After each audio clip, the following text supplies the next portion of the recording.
Добар дојдовте на буката за Amazon FBA Allen арбитража. Буката ќе започнеме со првиот модул, кој што се вика Amazon Introduction и е посветен на запознавање со платформата на Amazon, каков е потенцијалот на платформата на Amazon и како можеме ние да бидеме дел од неа. Како можеме да продаваме производи на таа платформа. Понатаму ќе продолжиме со други модули, каде што на почетокот на буката ќе се посветиме повеќе со теоретско запознавање со Amazon. Ќе учиме за различни категории на производи, за терминологијата, односно кои термини ги потребуваме при работа на оваа платформа. Ќе учиме за полиси и регулативи кои што треба да ги почитуваме за при работење на неговата платформа. А по завршување на теоретскиот дел ќе започнеме со практичниот дел, каде што ќе се посветиме на директно анализирање на производите преку користење на различни софтвери и алатки, кои што ќе поминеме многу детално во практичниот дел. И ќе се посветиме на различни стратегии кои што ги користиме при барање на производи. Но за сега на првиот модул започнуваме со Amazon Introduction и запознавање со платформата на Amazon.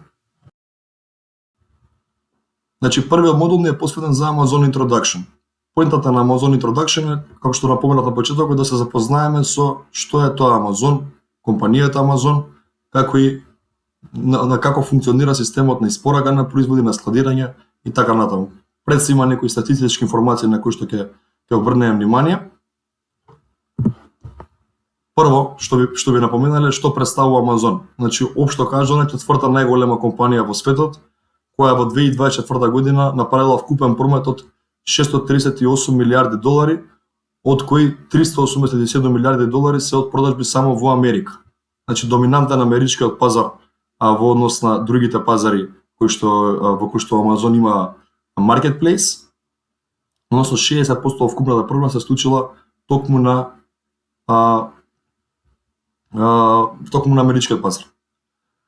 Меѓу другото представува водечка e-commerce платформа, која има возможува на third party селери како ние, значи дали сме физички или правни лица, рековме за тоа разговаравме дека имаме предности и треба да бидеме правни лица, да продаваме производи на Amazon и имаме пристап до огромната база на купувачи кои што Amazon веќе према нив изградил репутација и имаат изградено доверба како платформа. Значи производите на Amazon ги продаваме и ние како third party селери, но и самиот Amazon може да се јави како продавач на самите тие производи. Сега ова е добро све во ред со статистичките информации, но што е за нас важно и кој е потенцијалот на Amazon каде што ние можеме да бидеме дел од оваа платформа и да го искористиме тој потенцијал во наша корист. Значи, моментално на Amazon се продаваат околу 5 милиарди производи, од кои 1 милиарда и 300 милиони се само на америчкиот маркетплейс и тоа е најголем и во светот воедно. Вкупно постојат 22 Amazon Marketplaces. Значи Amazon.com представува америчкиот пазар. Ова сега се наоѓаме на америчкиот маркетплейс на Amazon. И ова е воедно и најголем маркетплейс. Освен овој, Amazon има во други 22 вкупно 22 маркетплейса, со тоа што следни најголеми се германскиот и англискиот пазар, но во последно време многу отвора и во помалите земји, има отворено и во Италија, Шпанија, Франција, се некои од поголемите, но почна да отвори во Белгија, во Полска, во Холандија, има исто и во Обединетите Арапски Емирати, во Холандија, во Австралија исто, Јапонија, исто како еден од поголемите пазари. Значи, буквално е глобален бренд, Amazon не е само во Америка, но што е предноста за нас во Америка? Предноста е во тоа што луѓето, посебно по појавување на ковидот, имаат навика да ги прават своите купувања онлайн. Значи, дел од нив имале навика и пред ковидот, но со самиот ковид и морално за да купат производи им беше да купуваат ремоут онлайн, таа навика е останата кај нив и затоа и се уште, иако се шири на другите европски пазари, најмногу е доминантен на америчкиот пазар. Затоа ни дава приказ и оваа втора точка тука, каде што 38% market share од вкупната онлайн продажба во Америка припаѓа на Amazon. Втор најблизо конкурент е Walmart со само 6,5% market share.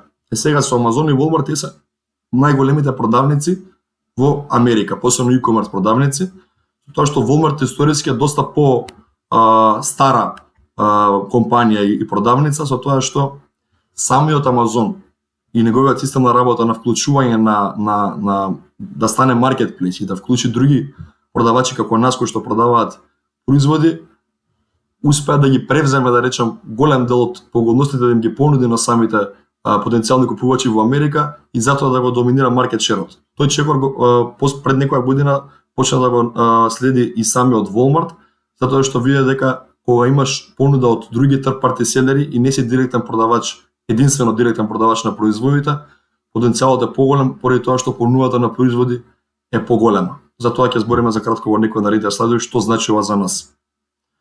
Во 2024 година просечна дневна продажба на Амазон била 1,75 милиарди долари, од кои 1 милиарда и 60 милиони долари биле на америчкиот пазар. Повторно гледаме доминантноста на овој пазар. Сега, тоа што го рековме, мора да ги поминеме малку овие статистички информации, да видиме кој е потенцијалот со кој што се соочуваме. Просечно биле продавани секој ден околу 22 милиони 500 хиляди производи на Амазон во 2024 година. Ова е доста интересен податок, следно што ја го кажам. Значи 56% од купувачите кои купуваат онлайн директно на Амазон го бараат производот што сакаат да го купат.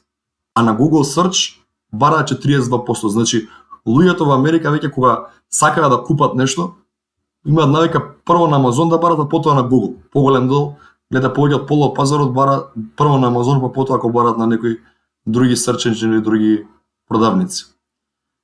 Третиот фактор е доста интересен за нас од друг аспект. Значи 60% од продажбата на производите на Амазон е направена од third party sellers. Тоа сме ние и продавачи како нас. Во 2023 година, тоа е последниот податок кој што беше излезен, third party sellери во Америка направиле вкупна продажба на 4,5 милиарди производи или продажба на 8600 производи на секоја минута. Ова е само third party селери.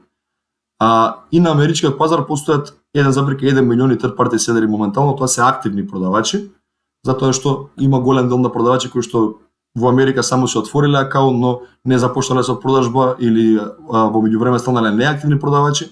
Оваа бројка се менува на секондневно ниво, значи околу 2 до 3 продавачи дневно нови се пријавуваат за продавање на оваа платформа, со тоа што не се сите заинтересирани и не сите го работат оној модел што го работиме ние. Но потенцијалот на која продажба има на месечно ниво и колку е понудата, односно конкуренцијата на други продавачи, ни дава до знање дека се уште има огромен простор за работа и продажба на производи на оваа платформа.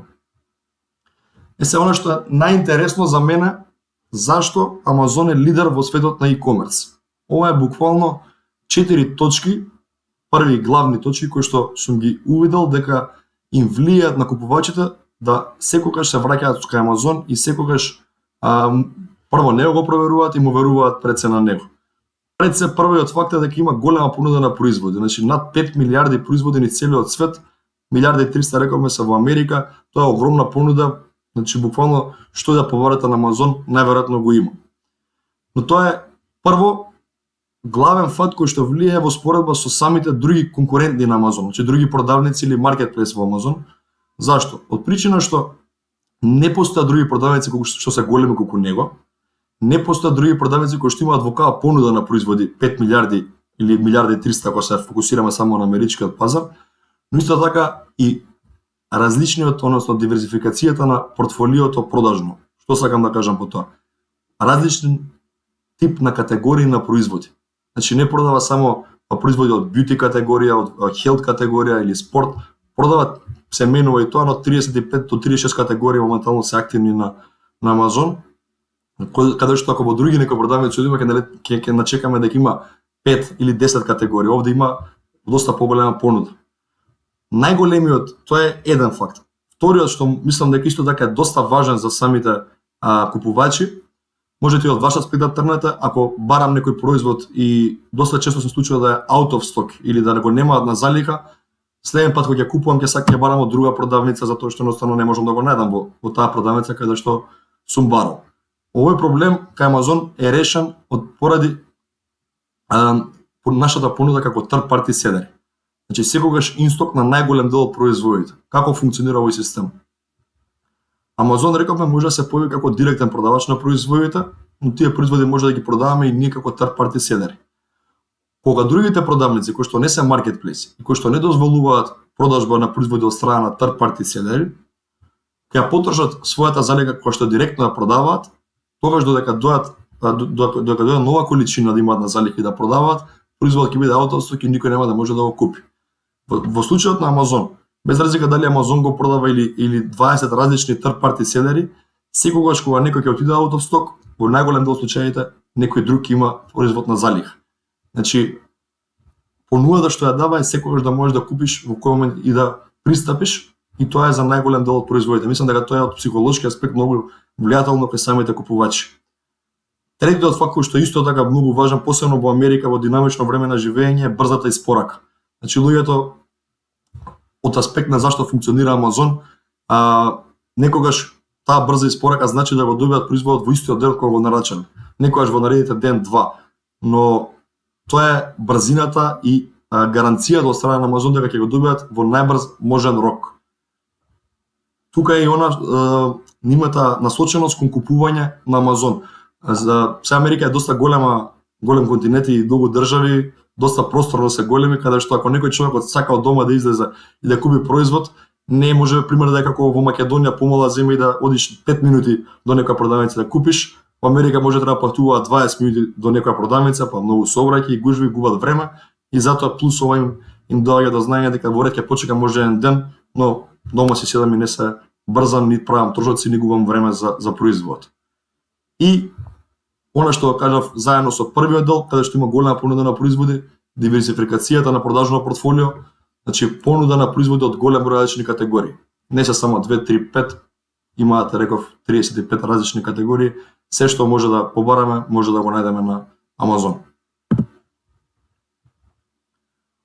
На Амазон, системот како функционира за продажба, верувам дека кога се купувале производи онлайн, секоја што имале копче да клиента Add to Cart.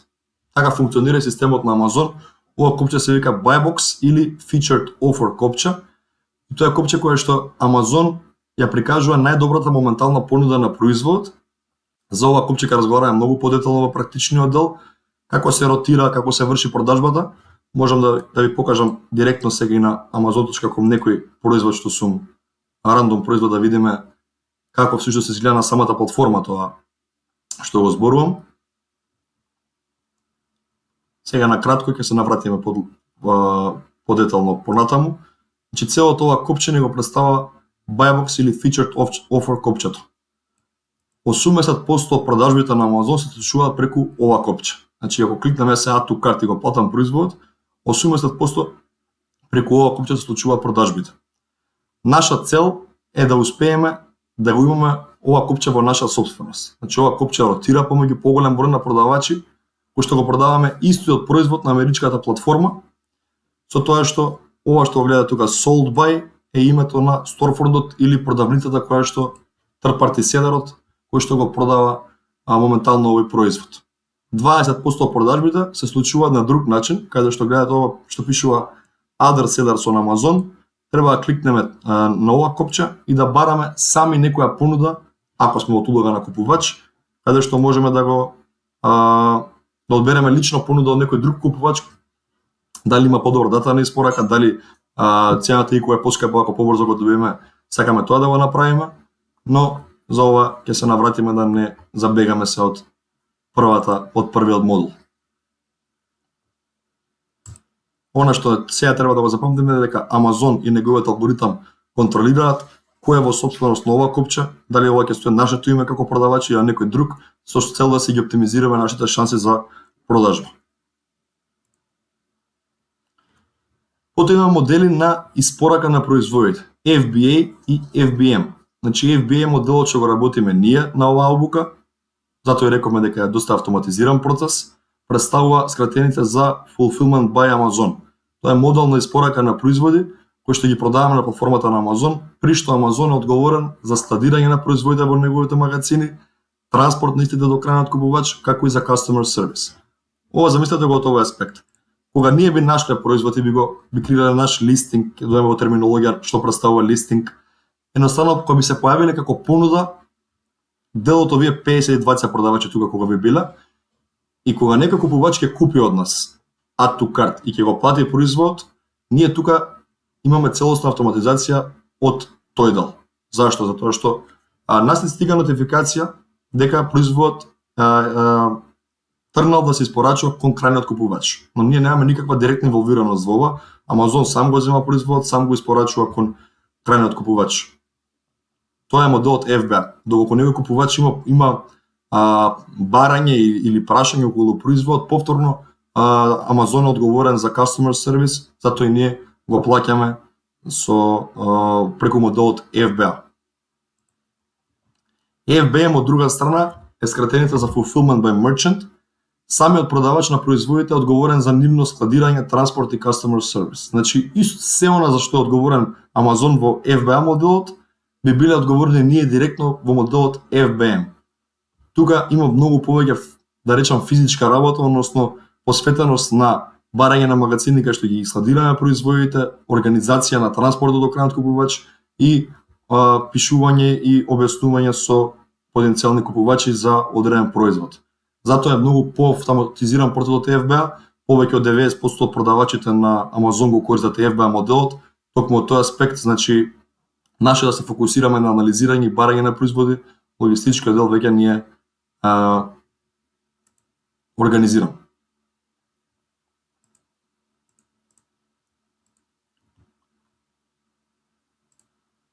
Зошто Амазон FBA онлайн арбитража? Прво, имаме пристап до огромна база на потенцијални купувачи.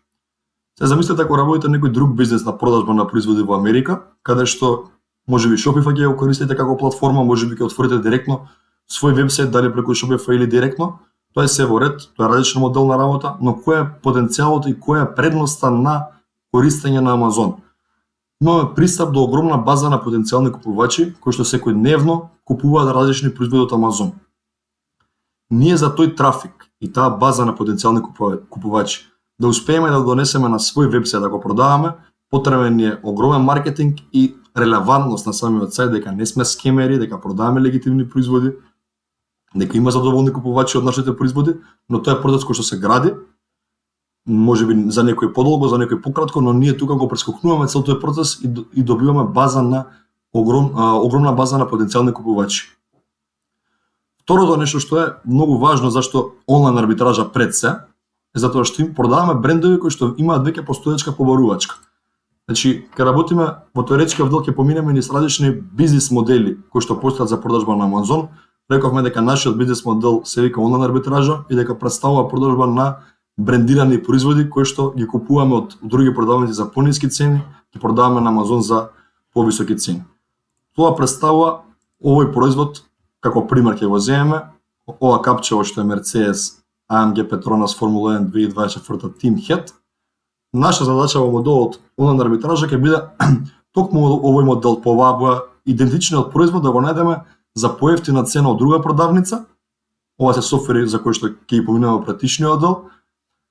При што ќе пресметуваме наша набавна цена, ако сме профитабилни, ние веќе имаме доказ и информација за тоа дали и колку производот продан. Ова е веќе бренд што е развиен, има веќе постоечка база на купувачи и не треба ние да градиме бренд од нула наш. Тоа е модел private level, некој од вас верувам дека го слушнал тој модел, некој може и пробал да го работи, но тој модел е креирање на свој бренд за кој што ќе разговараме малце во третиот модул. Овде ние продаваме брендирани производи кои што веќе имаат своја постоечка побарувачка. Е пример за овој производ, тука гледаме дека има 400 плюс bot in past month. Значи повеќе 400 парчиња се продадени во последниот месец. Имаме пристап до дата, софтвери и алатки за анализа на чија основа ги следиме своите продажби, залихи и однесување на купувачите. Повторно ќе се навратам на amazon.com, мал интро за софтверите кои што ги работиме во практичниот дел. Селарам е едниот софтвер, тој е софтвер за пресметка на профитабилност и за увид во трошоци кои што ги плаќаме при самото работење. Значи ние мораме однапред да знаеме дали и колку сме профитабилни при продажба на производот уште пред да купиме производот. Вториот софтвер ни се вика Кипа. Овде имаме различни информации, доста време ќе посветиме на овој софтвер.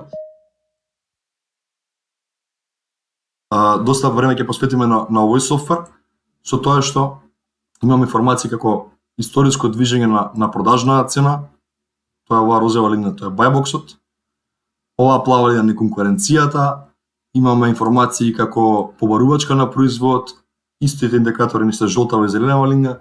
Тоа ќе го оставам за практичниот дел, само знаете дека ова не е дел каде што правиме анализа на производите и ние најважен дел, едноставно би рекол, за да бидеме успешни во овој бизнес треба да знаеме добро да анализираме производи, но тоа е, како да ви кажам, од аспект на анализа, искуство и што анализирање што поголем број на асени и да се срќаваме со различни ситуации, но не е некоја научна фантастика, би рекол.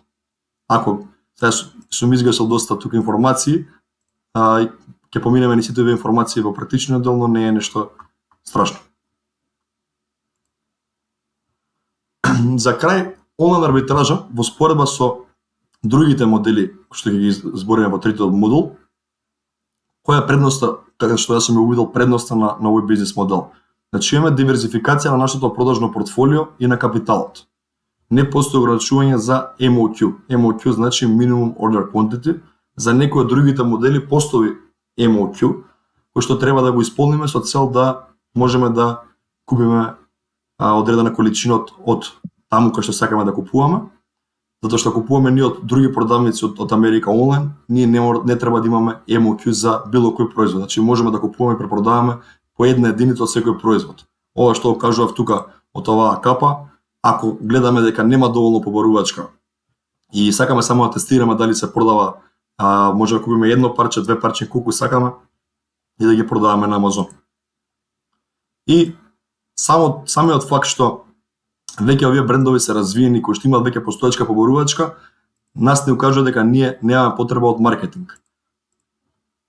Во други модели, како што лансирање на свој бренд, крадење на своја бренд репутација и пробивање на америчкиот пазар со конкуренција, посебно на амерички брендови, потребно е користење на маркетинг, но во овој случај, во моделот онлайн арбитража, не е потребно затоа што веќе брендовите се изградени и ние имаме увид на месечна побарувачка, движење на продажна цена, движење на побарувачката, дали е сезонски производ, се веќе знаеме тука.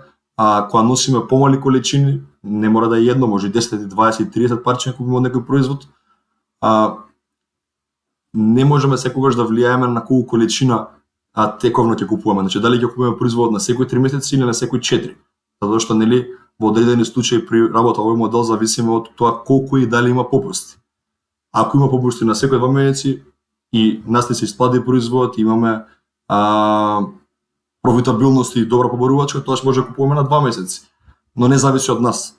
И затоа кога нешто не зависи од нас и не можеме цело време да имаме количина на залиха, нема логика да се употребува маркетинг, да се шири с повеќе брендот. Тоа се прави во, ако пример шириме некој свој бренд. Овде не користиме маркетинг. Други карактеристики на овој бизнес модел представува она што го зборевме, што го каже и Дејан на самиот почеток на часов, значи онлайн контролирање на целиот бизнес процес од било каде во светот. Поентата на овој бизнес е што можеме да го работиме кога и каде сакаме. Значи дали сакаме да работиме навечер са бајле, од дома, од канцеларија, од друга држава, ништо не зависи тоа, ништо не е ограниченост од страна на овој модел. Не постои менеджмент над нас, ние не сме вработени во Амазон, ние само си имаме свој акаунт и си продаваме своји производи. Флексибилност и слободата на работење е и не само на дневна основа како си организирате денот. Некогаш ако сакате да одмарате 5 дена, значи повторно од вас зависи. Некогаш ако го инвестирате целиот капитал во помал период што сте планирале, можеби следните 2 недели воопшто да немате работа на барање и купување на производи. Тоа може да е и од ситуација на купување и инвестирање на производите во пократок период и во однос на едноставно, ако не ви се работи на недела, ништо страшно, тоа сами се организирате. Тоа е би рекол првиот бенефит и она што на најголем дел ми влијае лично мене при работа на овој бизнес е слободата на организација на своето време. Рековме со FBA моделот целиот процес се автоматизира, значи фокусот ни е анализа во тие софтвери што ги гледавме и купување за пониски цени на производи кои што се имаат побарувачки и се профитабилни за нас. За оваа цел ќе користиме различни сорсинг стратегии како ќе успееме да ги наоѓаме овие производи за пониски цени. Од друга страна, нели транспорт на производи до крајниот купувач, складирање и customer service е одговорност на Амазон. Тука би додал дека во вториот модул имаме еден термин triple, се вика тој термин, тоа е third party logistic или преп центри. Тие се магазини кои што исто така ќе ги користиме и ќе соработуваме со нив.